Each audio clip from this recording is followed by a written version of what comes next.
The Philippines Department of Finance and its French counterpart has discussed the proposal to acquire 40 units of 24-meter fast patrol boats for the Philippine Coast Guard, 2 additional 84-meter offshore patrol vessels, and 2 coastal patrol boats from French shipbuilder OCEA.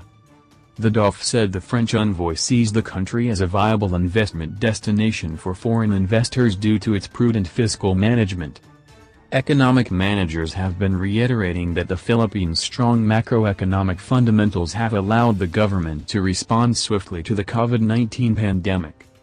The country's credit rating has also defied global downgrades as debt watchers affirmed its current ratings with a stable outlook. Related to this news, Max Defense Philippines said on Facebook page, "Based on our following of the status of PCG modernization, it appears that there's a reporting mistake.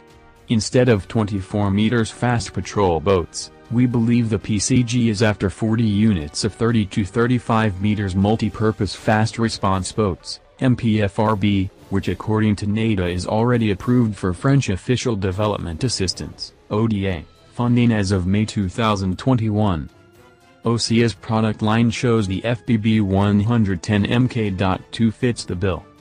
It remains to be seen what the 2 coastal patrol crafts are, but it's possible that these are Boracay-class 24 meters fast patrol boats, based on OCEA's FBB 72 Mk.2 design."